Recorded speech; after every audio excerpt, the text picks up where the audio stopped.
일본도 아주 끔찍한 일이 발생했는데 뭐 이건 끔찍하지는 않습니다만 법원을 폭파하겠다고 50대 남성이 간 모양이에요. 맞아요. 예? 25일 날 오후 한 4시경에 아마 부산지방법원 민원실은 발칵 뒤집힌 것 같아요. 그 50대 남성이 지난 4년 동안 매주 10만 원 상당의 로또를 샀대요. 매주. 예. 근데 어떻게 이분 운도 지도키도 없나 봐요. 한 번도 못 붙었대요. 예. 그래서 이제 화가 많이 나가지고 국가를 상대로 해갖고 손해배상 청구로 한 49억 정도 했었어요. 그런데 그건 황당한 그 어떤 소송을 걸으니까 누가 들어주겠습니까? 그래서 이제 그 신경을 끊었더니 그거에 대해서 이제 저 법원 앞에서 피켓 시위하고 심지어는 이제 거기서 대통령 욕설도 이게 하다가 보니까 이제 직결 넘어가고 10만 원 저 과태료를 물게 됐어요. 근데 그걸 안 내니까 이제 그 감치가 된 거예요. 이른바 이제 살고 나왔죠.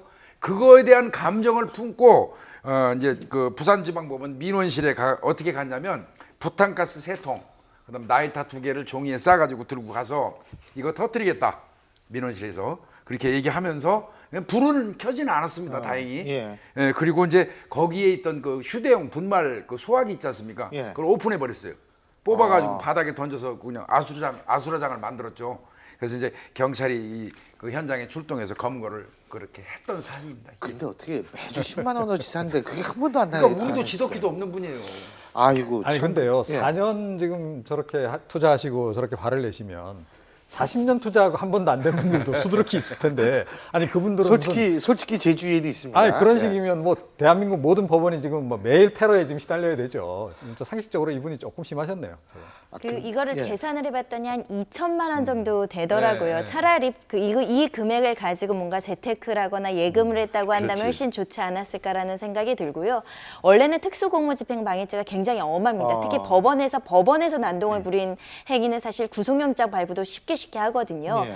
그런데 이 사람이 약간은 정신적인 문제가 있는 것으로 보입니다. 왜냐하면 이 사람을 처벌을 할지 치료를 할지 고민 중이다라는 얘기가 있거든요. 네. 약간의 이제 정신적인 문제도 있는 분으로 보이는데 만약에 이분이 실제로 뭔가 폭발을 하거나 이온화 물질을 연소시켰다고 한다면 사실은 굉장히 큰 피해가 발생될 수도 있었던 사건이어서 굉장히 우려되는 부분이 있습니다. 그러니까 최근에 넥슨 그 회사에 이제 차를 몰고 네, 가서 맞아요. 회사를 사는 거 네, 그저께. 이제 그것도 보면 결국 게임 중독 때문에 못 벗어나서 도저히 못 참아서 이제 바로 회사를 쳐들어간 거 아니겠어요? 그러니까 이번 사건도 보면 로또를 이렇게 많이 사시는데 뭐 이게 결국 사회가 이제 워낙 팍팍하고 어렵다 그렇죠. 보니까 희망이 없다는 결국 뭔가 얘기예요. 하나에 이제 좀 기대를 걸고 그럼요. 뭔가 하다 보니까 맞는 결국 이렇게 말씀이죠. 터지는데 사실 이제 10만 원씩 4년 투자해서 440억 단다 그러면 누가 못 하겠습니까? 근데 맞습니다. 안 되거든요, 그게. 진짜 이 로또 이게 참 씁쓸한 현실이거든요. 네.